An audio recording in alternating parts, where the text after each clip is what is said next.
Do you want to call Maarten dumb this week, Saunders, or should we just get into it? No, I was good with jumping the gun on Dio last week. He dumb.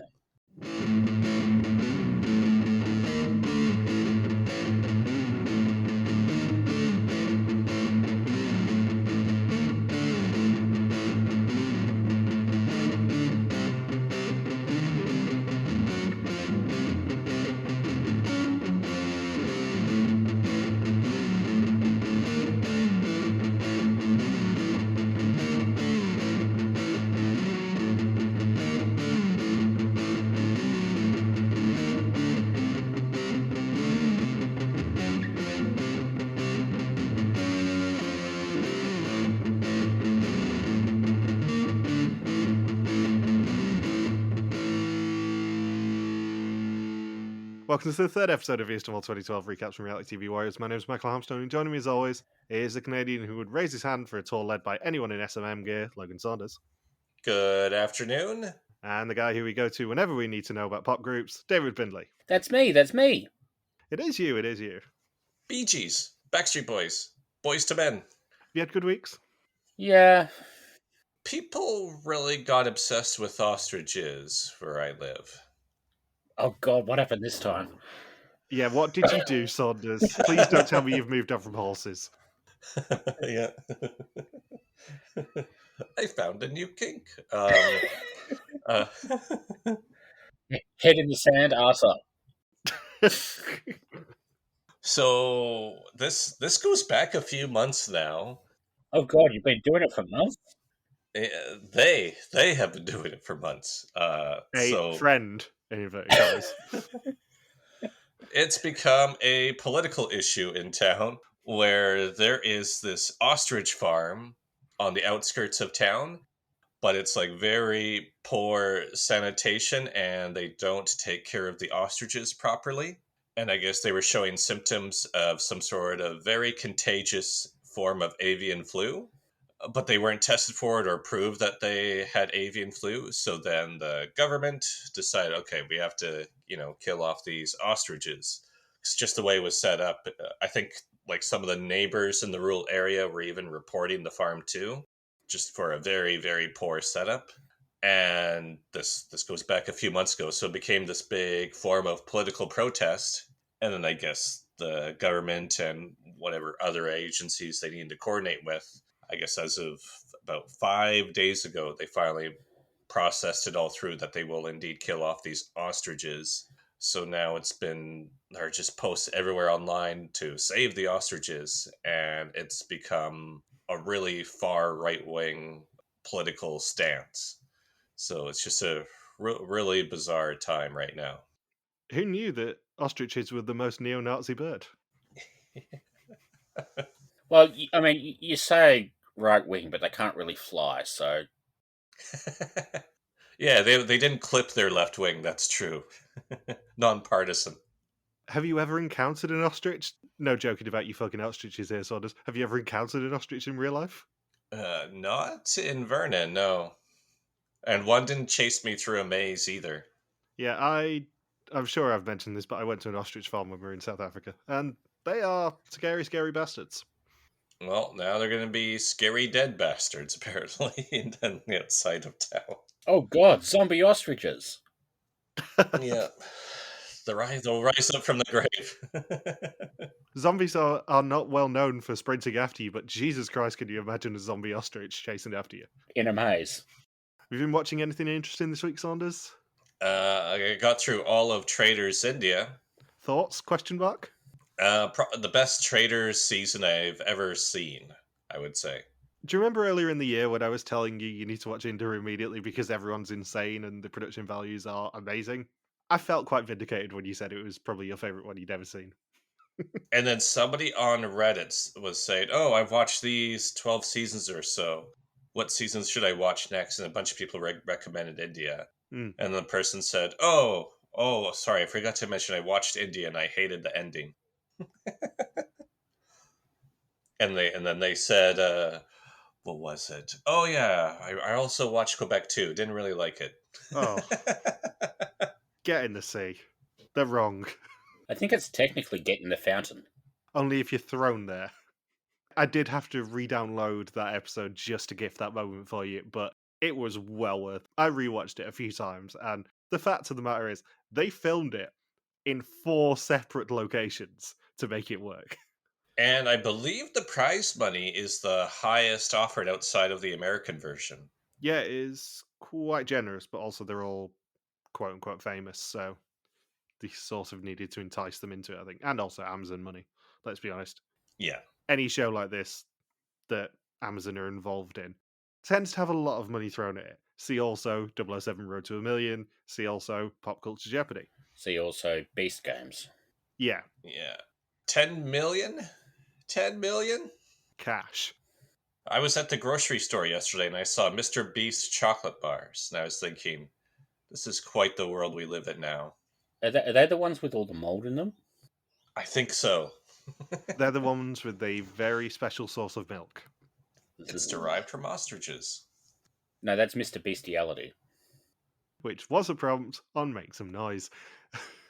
I believe it took me 3 days to watch Traitors India, and 2 of the 3 days I did order East Indian food while watching it. Yeah, I was quite impressed how quickly you were getting through it, to be honest. Yeah, I watched the last 5 or 6 episodes overnight. And it was well worth it. Yep. Also, quick question, Saunders, where's your pass frog? It is in my hand. Excellent news. I was going to ask you last week and I completely forgot. Yeah, as soon as we finished recording, I tracked it down and now it's right next to my desk, or right next to my laptop, rather. So now you can't say anything negative in regards to that issue. So you're back on Jill's Christmas card list. Yeah. It was funny when I recorded my Belgium travel video a few days ago. The captions wanted to say I was talking about Jill DaCosta, Jill space DACOSTA. I had a pretty good chuckle at that, so I may or may not want to spell it that way from now on. Jill DaCosta. Did you also see the big podcast-related news this week, Saunders? I told Bindles about this. I don't know if you know about it. Does it have to do with American Airlines? It does indeed. Yes, I saw that, and I have no comment. Oh god, just perfect story. And apparently all the American Airlines passengers now hate that podcast. Yeah, I mean, join the club. Mm. Anyone who doesn't know, not a rival, I would say a second-rate reality TV podcast, have done a deal with American Airlines to have their video podcasts, which are apparently a thing now, because Spotify keeps telling me they are. I am not putting on pants for a video podcast. I don't put on pants for work, never mind a video podcast. Yeah, they've struck a deal with American Airlines to be on the in-flight entertainment system, and apparently, as a result, whenever you watch anything on the American Airlines in-flight entertainment system, you now get an unskippable 15-second advert advertising this particular podcast. I celebrate it by blocking Kirsten on Reddit. Kristen, you mean? Kirsten, we all know who I mean. The fun thing for us is we can now say that we are at least not the most irritating podcast anyone could listen to on American Airlines. Mm. Yeah, is it only British Airways that has unskippable ads for us now? Yeah, the KLM deal fell through, unfortunately. that's a shame. That would be really weird for me, wouldn't it, given that I'm flying to Tokyo with KLM? Just to have every single person on the flight watching me. Why is this not in Dutch? It is a Dutch show, but they are not talking in Dutch. Are we just making this season the season of really questionable accents? Because, Saunders has that market cornered. I was thinking, I thought that was supposed to be an East Indian accent. Oh I'm god, like, no. I should explain my family is Dutch. Like, I can get away with that. From last week, Saunders tries to get himself cancelled. This week, Bindles does. I totally thought you were trying to do an East Indian accent. Oh, anyway, moving swiftly on. Please do. Previously, the remaining 9 faced an impossible climb to any cash at all. Tim tried to help Dio out, and Maarten's bet against the team finally pushed them into positive territory. At the execution, Tim's fears for Dio were well-founded, as he became the second person sent packing. Art tells us that the group were nervous, Marit was nearly overcome with her nerves, and she had an exemption for this episode. All those nerves were for nothing, though, and they need to hold their nerve as Iceland isn't getting any easier, and the pot is at an historical low. Is that true? Was it at a historical low after 2 episodes? I mean, at this point in history, yeah. Maybe In not 2012, anymore. not as of 2025 because budget, but in 2012, I was thinking, yeah, probably is. I mean, certainly in the Angler seasons, they just spaffed money at them. Yeah. So it probably is true. We're not going to have to do a Phil Kogan style fact check here that it wasn't that low, but I suspect it was. Vancouver, the gateway to the world. Switzerland invented democracy. Appropriately, they saw the oldest parliament in the world in this episode. You know, much, much older than Switzerland. Mm. And the episode title is Not Staged. Tim says that it's like a War of the Titans now because everyone already knows everything. It could come down to who has the best memory 2 episodes into a 10-episode season. I was thinking that's a bit premature to say when you still have 8 people left. Clearly, not everybody knows everything, aside from maybe Lauryn Hill. And Logan knows premature. Thanks to the ostrich. And Maarten has a confessional where he says he has no idea who Dio suspected. And then we cut to Dio at Elimination Station where he has no idea who he suspected. First things first about this episode, did you notice anything weird with the confessionals? They were all wearing those interesting hats? No, like, the lighting was super weird. I know that they usually just take over a hotel room and put a black backdrop and all that sort of stuff behind them. But the lighting was really weird. They had like an overhead light, so it looked like they were green screened into it, basically, in this episode. Plus, Yeah. William was wearing a Sergeant Pepper's jacket. With his Washington Nationals baseball hat. Yeah, the confessional location this time was just noticeably different. And I know that they do it in the hotels or the cottages where they're staying or whatever. But yeah, the lighting was just odd. So Tim has this groundbreaking strategy. In my notes, I said his strategy is earth-shattering, groundbreaking even. Are you guys aware of this newfound strategy that Tim has come up with? Is it called talking to other people? Yeah, so he has this genius strategy. Listen to this. He hangs out with the men in the cast and shares information, talks to them, has conversations with them. Slow down, I'm going to have to take notes. Yeah, write this all down, Bindles. You're not going to believe, and then you're not going to believe it. Then it gets taken to a next level. Then next, he hangs out with the women in the cast, talks to them, strategizes with them, and has conversations with them too.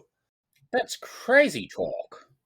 Yeah, so he is talking to men and women. Peter Yarn will be so offended that somebody is ignoring his battle of the sexes talks. Yeah. Men and women? I thought it was like a school dance on Venom. They all just hug the wall. And then Anne-Marie says Tim is trying really hard to be the dumb contestant. Well, granted, she did not say Tim is not trying really hard to be the dumbest contestant because that guy went home the previous episode. You really hate Dio, don't you? He was so stupid. And all right, Mr. 6 episodes on Nadia, calm down. Hey, Dio would have suspected the cactus plant off camera.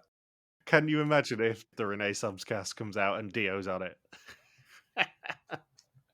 And then we see Hadovich spanking Tim on camera too. So apparently that topples anything Anamika and Taka had. So they are taken to the side of a river in a canyon, and Art meets them there. Well, I say meet, he gets driven up there on a jet boat, pretending he's cool. To the theme from Miami Vice, that very timely TV series. And he says he needs 2 groups of 3 and 2 contestants who are good at decoding. And it's Marit and Hadovich who are the decoders. And the other groups are William, Lisbeth and Fritz, and Maarten, Tim and Anna-Marie. And the group on the water will be playing a trivia game based on signs held up by the other trio. As they speed past the signs on the boat, they must name as many answers in that category, starting with a particular letter. Each letter is worth a particular value from €20 to 200. I loved it. Like most of the other letters, it sort of seemed to like match how easy it was to come up with answers for them. W is worth €30, and it's the only letter that's that cheap. Could it be based on Dutch Scrabble rules? I don't know. Oh, so maybe they have a lot more words that start with W compared to English. That's what I'm thinking, because Bindles did message me this earlier, and I'm wondering whether it's going to be something like that. Mm. And apparently it's based off of a game show called Pim-pam-pet. So they pim-pam-pet in a river jet. You just know that they came up with that pun first. Yeah. So in Dutch Scrabble, W is worth 4. So no, that is not So Scrabble no, it rules. isn't then, yeah. Yes. Oh yeah, and Lisbeth and Tim swapped journals on the bus.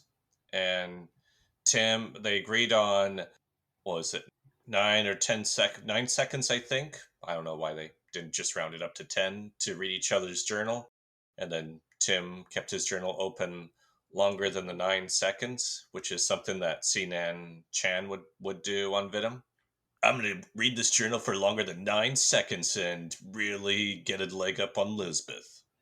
It's also nice that like Lisbeth sees Art coming up on the boat and realizes there's something happening involving the boat, which is like surprisingly genre savvy for a situation in which the usual confessional is way too often, isn't the host so sexy? I just want to have their babies.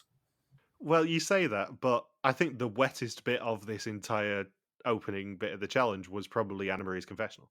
Yeah, in my notes I have it written Anna Marie orgasm scene Art in the speedboat. Yeah. For some reason, that really turned her on. She pim-pam-petted herself. Ugh. No heavy pim-pam-petting. Oh god, can you tell we're all tired? So after each round, the decoders then look at the board that the group on the boat have written down and try and decode it to actually earn their money, and they have never heard of Michael Phelps. I was shocked. I was thinking, this is 2012. 2011? Oh, 2011. Michael Phelps, his best Olympics overall, I believe, was the 2008 Olympics. Yeah, because that was the one with the illegal wetsuits. Yeah. So he was in 2008 and 2012. Those were his two big ones, right? Yeah. Yes, I believe. I believe 2008 was his biggest one. Yeah, 2008 was the 8 golds of the terrorist win one. I was just shocked. I'm thinking they have a gold medal swimmer in the cast, and he is probably just wanting to crawl into a ball as the other people can't come up with the name Michael Phelps. Well, you know the even better thing? Maarten won at those Olympics. Yeah. Yes, he won. That's what I mean. He won at the 2008 Olympics that they all claim to have watched, but yet they see Michael Phelps and say, "Huh? Michael Phelps? Who? Michael Plips? Michael? Yeah."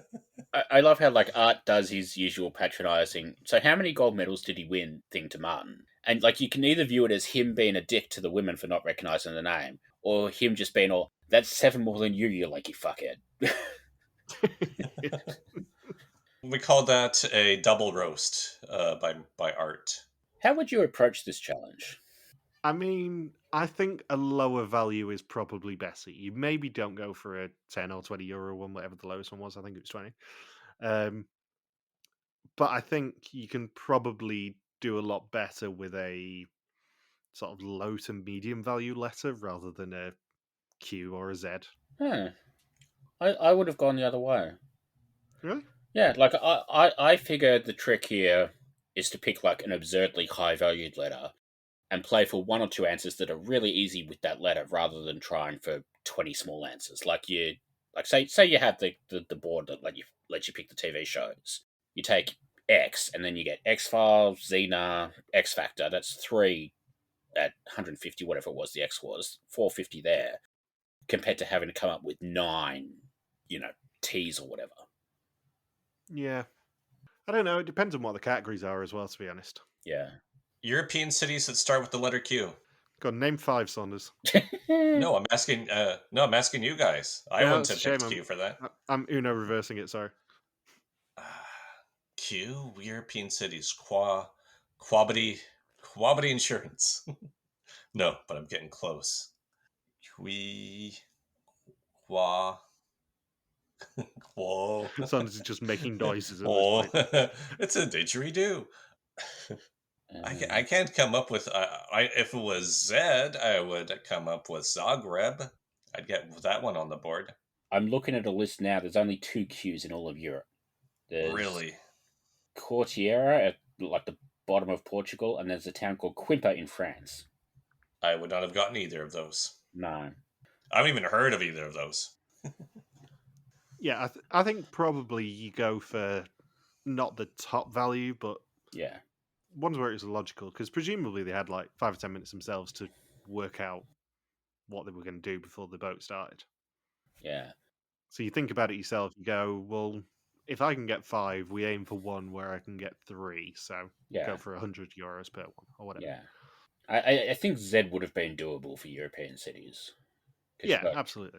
Zagreb, Zaragoza, Zermatt, Zurich, Zwolle, which the junior version of this show went to, Zakopane, which is, I think, near Krakow. The Amazing Race Australia went there.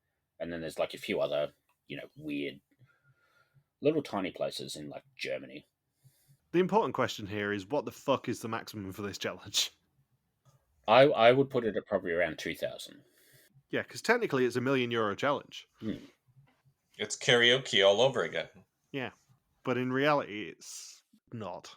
No. I'll say about 2,000 then. Yeah. I like how Fritz tries to write sports people on his board but runs out of room. That's the other thing. If you know what the rules are, certainly if you're in the second team to write on the boards, you probably want shorter answers that can be interpreted rather than full name answers. Yeah. And I don't know why, but William thought he was some sort of genius at this challenge while everyone else he thought was an idiot. I love how completely unself-aware William is. We've seen glimpses of it so far this season, but he is just a complete hellscape of a human being in this episode, and certainly in this challenge. Because he says, "Oh, I'm going to come up with actors that start with the letter C," so they'll come up with Chris Rock, because he's a big deal in the Netherlands. Christian Bale, which it's 2011 when Christian Bale is in it. Yeah, I was going to say that's like peak Dark Knight Christian Bale, isn't it? And they said, yeah, they would for sure come up with that. And I'm thinking, of course you think they'll come up with that because you're the one who decided on that category and that letter. Of course, you're going to come up with a letter where you're already thinking of answers, and your time limit for thinking of answers is a lot longer than the contestants riding in a river jet. I don't want to be mean about William, but I think he deserves everything that he gets from this challenge. Yeah, I remembered William before we did this, like before we started recording, but I had forgotten just how delusional he is. Because he was a complete dickhead in the first challenge as well, in the first episode. Yeah. Like, lest we forget, this is not the first time that he has been a complete prick. No. And this is the same guy who decided not to shoot somebody during the paintball challenge and let them go through unarmed to claim an exemption. Yeah, the person who got an exemption for this episode, no less. And not only do we, get him being a dick about the letter C and all of that sort of stuff, we get that one shot of him basically being like, well, I can't even read Elizabeth's sign on the beach. And I'm like, well, A, you don't need to. B, I'm pretty sure they can read it from the boat a little bit easier than you can read it from a cliff, ages away. And then C, we get another shot later of whoever's on the cliff in the next round basically being like, yeah, I can read the sign on the beach perfectly. And then I like how during that challenge, the people in the river jet could read Elizabeth's sign clearly and had really struggled with William. And then William throws a fit after the challenge saying, I don't know, it's really suspicious you could read Elizabeth's invisible sign and not mine. How could you not see my sign? He's so pissy. Out of curiosity, have either of you two been in a jet boat? No. In an actual proper high-speed jet boat? I don't think so. Yeah. So I have. there's a company that basically does jet boat tours on Sydney Harbour, and I sort of did it when I was up there one time. And I would say it is very unlikely that they were not going to be able to read these signs, because like even at maximum speed, those boats are not going fast enough for the signs to be unreadable. And like maybe there's a little bit of an issue with like the canyon being a bit windy, but you're still taking long enough to go past the sign that I don't think there's any chance of them not seeing the sign. Like that's not the hard part of the challenge. And also, they get 2 attempts. Yeah, like they get 2 attempts. You got the boat going up, the boat going back. So really 4 attempts because 2 sets. The sign part is fun, but the hard part of the challenge is just coming up with the list, and like even like writing the answers on the diver slate or whatever it is they're using. Like that is not messy enough that like it looks like a really jolty ride. Like I think they were going at a reasonable speed, but not super fast, if that makes sense. Yeah. Like I think it was more you've got a limited time to do this rather than you've got a limited time to do this and we're doing like donuts and all of that sort of stuff that is going to make it really hard for the decoders to decode what you're actually writing. I agree. And I have to say, my favorite condiment city is mustard in Europe.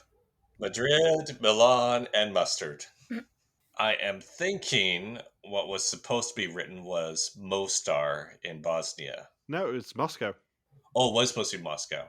Oh, right, they did. I have that in my notes, yeah. Mustard, Russia. I mean, an easy mistake to make. Yeah, Putin likes his mustard. He is not a mayonnaise or ketchup kind of guy. No. So in the second round, Maarten picks writers starting with Q, Tim picks pop groups as Fritz is gay, so we'll know a lot of them, and that comment has almost certainly not aged very well. No. However, it does actually work because they get €500 out of that one. Bee Gees and Backstreet Boys. Tell me why. And along with the €300 from the first boat means that they earn €800 of, we're saying 2,000 for this challenge. I was trying to think of like writers with Q, and like I couldn't come up with any, but I think the correct way to handle that is to just come up with something that sounds correct and hope like the producers can find proof that there is a writer who had that name at some point in history. Quentin Smith. Yeah. Like, even if, just the surnames like Quinn or Quincy or like that sort of stuff, I think you could make the argument, like, because they gave the philosopher as a correct answer. I think they were just genuinely trying to get more money. So, like, I think the producers were going to be very lenient as long as you got an answer that's sort of vaguely correct. Quentin Blake would have been my answer, who did all the illustrations for Roald Dahl, because he's a writer as well. Huh. Maarten included his own name for athletes that start with the letter M. Yeah, but just Maarten. No surname. Maarten mononym. Maarten and Michael Jordan and Michael Phelps. Michael Phelps. I know this is 3 years after the Olympics that they filmed this, but Michael Phelps was still winning a lot of competitions at that point. And you're on this trip with a gold medalist Olympian in swimming. He probably had some Michael Phelps stories that he was telling them. I got high with him. Ryan Lochte was also there, so, not out of the question. Although he is tall enough that he probably got low with them. And I like how they read Michael Jordan on the sheet too, as if they're thinking, wait, do they mean Michael Jordan, like the basketball player? Or was it a mix-up with the acting category as it was supposed to be Michael B. Jordan? But yeah, I was just amazed that they did not put it together at all. And Michael Phelps would have been the second most famous Olympian in the world at that point. You would have had Usain Bolt as the most famous, and then Michael Phelps would have been number 2. Maybe even Michael Phelps number 1 at that point, actually. Because Usain Bolt was more London, I think, than... No, Beijing is when he got the initial record. That's when he got the triple in Beijing. I would probably say Michael Phelps was more famous than Usain Bolt was in Beijing, at least. But either way, like that top tier anyway. I think my favorite confessional sort of after this challenge is Anne-Marie telling us, well, she could have picked Z, but all she could come up with was Seahorn for seal. And so I looked up the list just to see. And seal, sea lion, seahorse, seagull, sea turtle, starfish, swallow, swan, and zebra all start with Z in Dutch. So like that's 9 Zs there. Like they could have come up with at least 2 or 3 of them. And 9Zs is also the description of 9 other people in this cast. Mm. No, that's 9Z listers. Oh, right, easy mistakes made. I think 9Zs would be like the speech bubble that was above Dio's head when he was taking the quiz at the end of last episode. I love that we finally found someone that you really, really hate on this show, because it's usually me who moans about someone. I mean, Logan liked Rowan. Yeah, exactly. I went hard on your Owen. I think you're the only person that's ever said that, Michael. Now, Hardwick probably has. And we get one of those earlier Fidum seasons where you go straight into the next challenge right after the previous one ends. Yeah, and Art just doesn't say anything to them. He just glares at them in a field. I even wrote my notes. Art has an awkwardly long staring contest. Do we think they basically did this right next to the jet boat, or do we think they actually went to a separate field for this? Oh no, it was really nearby, I reckon. Because there was no bus scene or anything either. Yeah. That's usually the telltale sign is if there's a bus scene, then they're going to another location. If there isn't, they're not. Huh. So yeah, Art stares at Moon Field before silently removing Yokers and an envelope from a box. Lisbeth is the first to raise her hand, so she gets the first choice and chooses the Yoker. William then goes second and wants to know what's in the envelope. Art doubles the Yokers when he tries to take the envelope, but he still takes it, and it contains €1,000. And as we later find out, as the first person to take the envelope, he also gets an advanced question for next episode's test. He looks just like Jason Biggs in the Teenage Dirtbag music video. Well, as long as he doesn't look like Jason Biggs in American Pie. Yeah, that happens off screen with William, I would assume. I knew he was your favourite for a reason, Saunders. Hardwick is third, and she picks the Yoker. Maarten says he wants Yokers, preferably several, but doesn't know how William got a second one offered because he wasn't paying attention, and he also just takes one Yoker. Anna-Marie is scared of the envelopes, and she takes the Yoker too.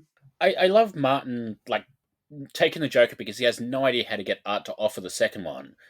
Even though there's only 2 options here, and one of them ends the game for you. Like, the man is almost as dumb as Dio in this episode. Yeah. Like, there's a degree of being dumb anyway for swimming as much as he does. Hmm. But, yeah. That was a particularly dumb moment for him. Yeah. Fritz then comes up with a plan for Tim to take 2 Yokers, and then he'll take the envelope. Tim, however, takes the envelope and doesn't earn 2 Yokers. and Fritz and Tim do that, allegedly. Tim has no idea that it's actually happened. While Marit's standing in the middle of them doing nothing. Like, they don't even pretend she's, like, there listening. Like, she's standing there. But, like, they don't talk to her, they don't acknowledge her. They just pretend, it's just like an empty space where a human would be. Yeah. I mean, it's like Dio standing there. Fritz then goes to the envelope and a second Yoker is offered, and he takes them. Marit's exemption apparently came with a caveat that she had to give them any Yokers she earned after episode 2. She agreed, however, she chooses the envelope so she doesn't have to give any Yokers away. Which is stupid because episode 2, 1 is already gone, and 2, the thing was not enforceable. Like, she could have taken the Jokers and just kept them for herself, even if it was episode 2. Like, they can't take the exemption offer. Ah, earnest people. Hmm. And in total, 3 people took the envelopes for a total of €3,000 of 8,000 for the challenge. And as we saw, first envelope also contained an advanced question for the 4th test. That would explain why, at the start of the challenge, Art's looking for volunteers to go first. And then sort of after that one is taken, he's like, okay, you're next. Yeah, I didn't understand what the point of the order was until I looked at the challenge guide for this challenge. Yeah, you're welcome. Because they did not make it clear in the episode that only William got the advanced question, I would say. Like, we don't know that it wouldn't have happened, like, if all 8 of them had taken it, but I think there was, like, a reward for going first, which is sort of like the whole point of the challenge, but also the boring bit of the challenge. So, Prediction was just using this challenge to throw more money into the pot, right? Oh, absolutely. They were using this whole episode to throw more money into the pot. Like, this challenge is obviously basically just giving them free money. The jet boats are pretty much impossible to not win money. Plus, they do 2 rounds, which, like the way they do it with like the same categories being used makes it feel like they basically stuck the second round in after the fact. And then so you've got basically 2 challenges that are guaranteed to give them loads of money. And then the third challenge is a 50-50 shot at €2,000. I don't think it was possible for them to win less than €5,000 in this episode. No. So we've seen that in the seasons prior to this, that if the pot is really low, they'll skew the challenges to make it super easy to earn money. And then if they're earning too much money, they'll come up with those ridiculous, either succeed in this challenge, we'll add €1,000 to the pot, or lose, and we will remove €5,000 from the pot. Yeah. Because what was it? Portugal, I think, was notorious for that. Yeah, thank God they don't do those challenges anymore. Yeah. They're always underwhelming. Don't worry, this season is way too early in like the Vidim lifespan for a ridiculous pot drone. But just the whole setup of, you don't want these 2 yokers? Here, take €1,000.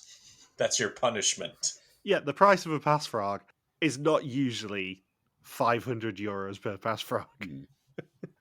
Yeah.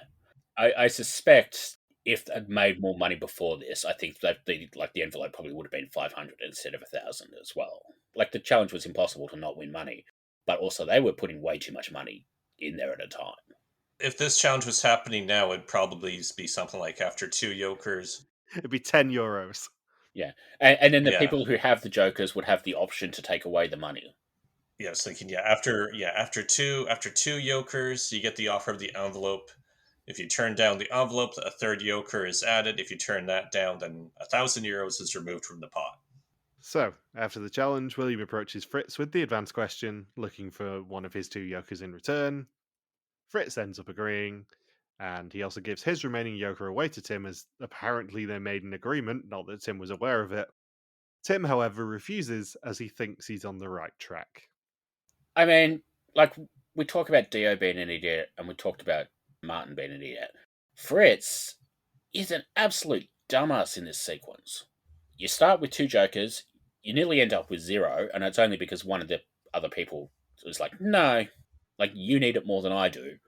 But also, like, that first joker, he's trading away a guaranteed point anytime he wants for maybe scoring a point on one specific test if he happens to be on the right person and if he finds out the answer that fits them before the test. Like, even William, like, later on, is like, why would you take the offer, you absolute bellend? Couldn't have put it better myself. Anyway, let's get to the fun challenge of this episode, because it's time to meet a weird S&M clown. Which is how I explained you to a friend the other day. Rude. I was setting you up to use it as a description for Sawdust. Thank you very much. So Art recaps what happened in a very grim-looking Reykjavik, and it is Lisbeth's birthday, so they celebrate with cake and blowers, which weirdly is also how Sawdust celebrates his birthdays. And she also bought cookies from a gas station On a Sunday afternoon. It's weird they've downgraded from Horace's Dutch birthday song to the English version of Happy Birthday to You. Yeah, because it still would have been in copyright at that point as well, so... So Art then rings and lets her divide the group into 2, 6 people who want to see lots of Reykjavik, and 2 people who will see a small bit. And she picks Maarten and Marit as the 2 to see a small bit. And because this is prior to Matt Barr, the small bit of Reykjavik was indeed the Phallological Museum. I would have laughed so hard if that's what she would have given them a tour of, to be honest. Yeah, she just says, yeah, that dude there, it's not, I've seen that before and seen that before. and they just go up and ask her, can you tell us what this challenge is about? And she's like, no, but I can give you a tip. When you went to the Phallological Museum, Slaughters, did they take an on-ride photo for you?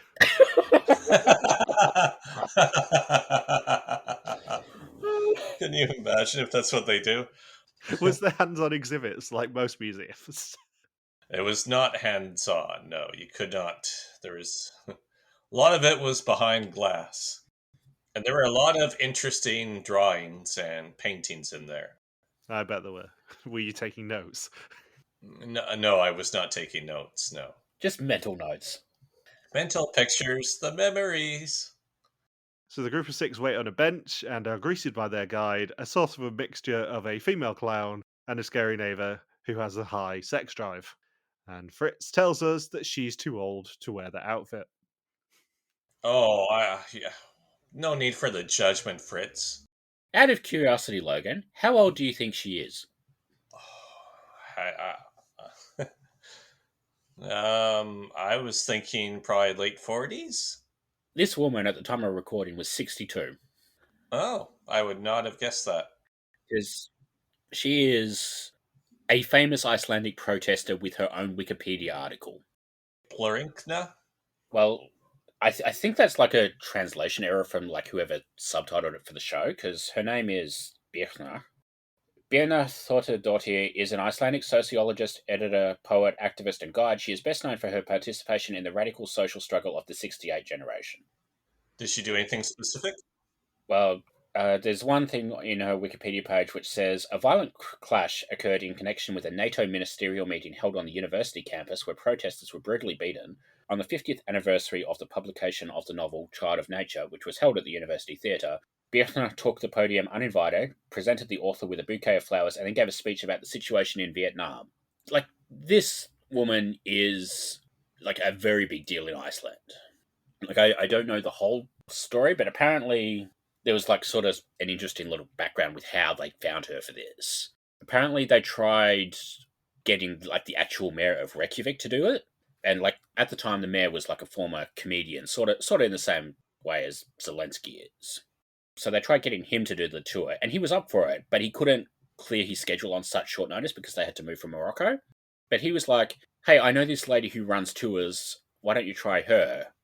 And it turns out she just started a tour company. So like they basically sort of found her just like complete random coincidence, I guess. When they were all being brutally beaten, were they all wearing leather outfits and they were getting whipped the whole time? No, only the people with Hardwick were. Poor Tim. Yeah. She kept the whipping until they said Hardwick. That's the safe word. Hardwick, please stop. No, actually, it's the dangerous word. Let me just Google Icelandic translation for pineapple.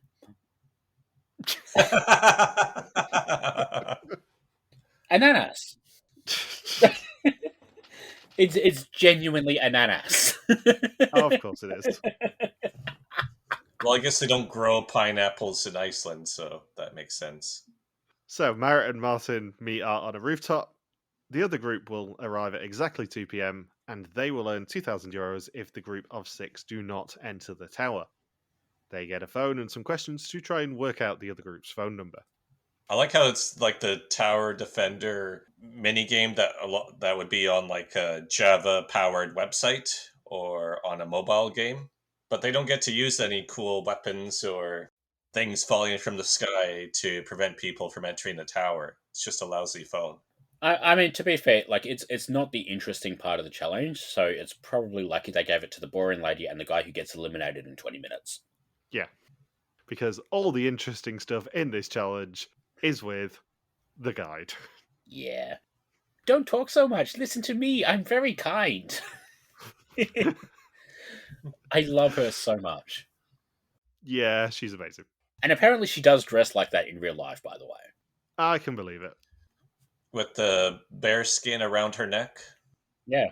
There is a photo of her, I think, leading like the Reykjavik Pride Parade at one point. And you can tell, like, this is just like her normal sort of clothes. Like, it's not, like, she didn't dress up particularly much for this. She is very insane and delightful. Yeah. Eccentric, I think, is the word.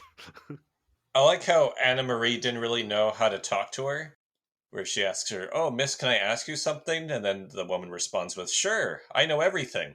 And then Anna Marie's like, "Oh, okay, you know everything. Do we have to worry about being somewhere at a certain time?"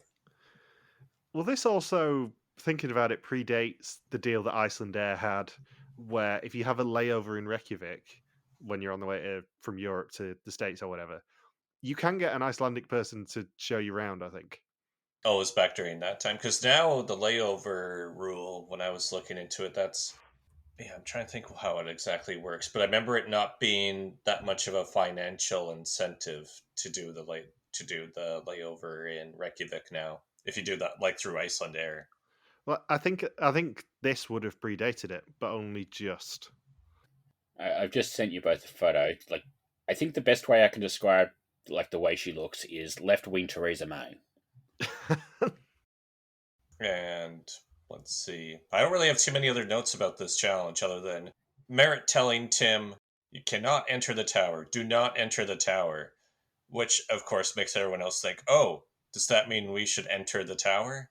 And then William, "Oh, this was a really dumb idea by William." He says, "Oh, so they're saying if we don't enter the tower, we get 2,000 euros. Maybe if we go in the tower, we get 3,000 euros." And I'm thinking, in what challenge ever in Vidum, even if they're desperate to throw money at you, would the two possible values for a challenge be 2,000 euros or 3,000 euros put into the pot? I think my favorite bit of the challenge is explaining it at the theater, explaining to a whole bunch of theater adjacent people and Fritz that theaters are like another world populated entirely by elves, but they have to take her seriously and make lots of notes because they have no idea how her delusions figure into the challenge yet. I just think she's brilliant. Yeah, like I realize if we get somebody from this cast in Renaissamce, it's probably going to be Dio or Maarten or somebody else, but I want it to be her. I just want her to be the greeter next time Amazing Race goes to Iceland. As if Amazing Race still has the budget to go to Iceland. They had that Oliver Olafsson for season 34 as a pit stop grader. He seemed like a pretty big deal. I mean, it's either going to be her or the Play Yaya Ding Dong guy. He's, I think, probably more in their budget. Anything else to say about this challenge? I wish Art would have asked questions based on what she said about each location. Can you imagine Art trying to ask a question about theater and everyone has to produce the answer about elves? And he has to do it with in his typical Art play everything straight fashion. I think Marit's off Lisbeth's Christmas card list, though. She sees them coming across the bridge, and she's like, "Oh, that one's Anna Marie. Oh, that one's Fritz. Oh, Lisbeth's in the red." And I'm like, "No, the old lady is in the red." Like, also, you know what Lisbeth was wearing. Like, you saw her this morning. Yeah, and also, I know she's aged today technically, but not that much. She's not vinegar. She is below the Cordius line.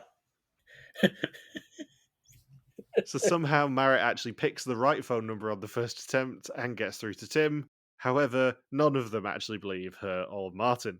And despite the fact that basically everyone wants to break the rule and see if they can earn more money or exemptions or whatever, none of them go into the tower, which does mean they earn 2,000 of 2,000 euros for the challenge, 5,800 of 12,000 for the episode, and 8,300 of 27,500 for the season so far. And Art also tells them it's time for test and execution. It's funny how they, with Elizabeth, gets to be the birthday treasure for this, as if it's like, oh, because it's your birthday, you get to put the money in your pocket. Also, I loved it at the end of the tour. Bjorn just disappears into the building in the middle of all this, and then we just never see her again. Like, isn't that like just the perfect way to get rid of her off the screen? There's just no need to ever see her again. If only there was a beam of light that came down from the heavens and just abducted her into heaven. I'll go back to my home planet now. So it's now time for the test. 20 questions about the identity and actions of the mole. Whoever knows least goes home, except for the mole who can never go home. Marit has an exemption, and Fritz, William, Anna Marie, Maarten, Lisbeth, and Hardwick all have a yoker each. Before Tim participated in the show, he was warned about getting tunnel vision, so he hedges his bets on three people, which is Fritz, Lisbeth, and Anna Marie. Anna Marie thinks William's suspicious. He's so fanatic, but sometimes has a stitch or messes about. William says he's sure of his place in the game, but not who the mole is. He thinks they're on his shortlist, though. Hardwick is suspicious of William. He's acting strange, and it's like a red rag to a bull. She plays her yoker. Fritz suspects Anna Marie and Lisbeth, but mainly Lisbeth. Lisbeth has ruled people out, those who are too honest or too enthusiastic, but she still suspects Fritz. She plays her yoker. And Maarten is keeping his suspicions open. He's spreading on everyone and wants to prevent focusing on one or two people. He plays his yoker. And if you didn't know that Maarten was going to go home at the end of this episode, I think his entire test confessional probably tipped you off. Yes. I wrote that in my notes here. I did love like the ridiculousness of Hardwick trying to impersonate a bull in her confessional. Yeah, she's fun. Yeah. It's good foreshadowing for Spain as well. Yeah, good point. I did think that. Art actually gives them a crumb of praise and says they've done well this episode. They're starting to get the hang of it and actually earn money. Lisbeth, Hardwick, and William in a red cap all get green screens before Maarten gets the red. In a red shirt. And William didn't lie to him, but he may have slightly omitted some helpful details. Ooh. Mastermind. William's villain edit has begun.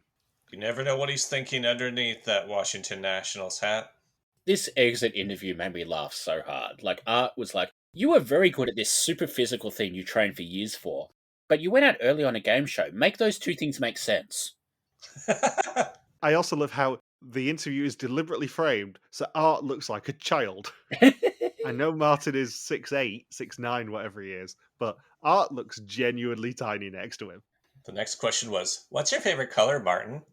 Also, he got a montage, Saunders. I'm sure you enjoyed Yeah, that. we get a montage. Yes. More content than other early boot montages in Vidum over the years. Yeah.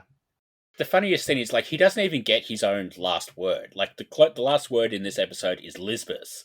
And she's basically like, yeah, he was good at analysing the game, the statistics, all of that sort of stuff, but he was shit at playing it. But it means nothing. Yeah. So next time, there's tandems, Fritz isn't good at understanding, someone goes diving, and there's a particularly infamous challenge at the Hafty House. Next week is the episode we've been waiting for you to watch, Saunders. Yeah, like, we recorded episode 2 last week, and we're doing episode 4 tomorrow, but we had to tell Logan, do not watch episode 4 until after we do this one. And, like, when you see what episode 4 is, you know why. Oh, do they bring Dio back? It's a scene and sabotage. Dio comes back. But he might still be the mole. And he gets a double exemption? Of course. So, final 3 questions, as always. Who do you suspect? Who's the sneaky Tasmanian? And who's going home next?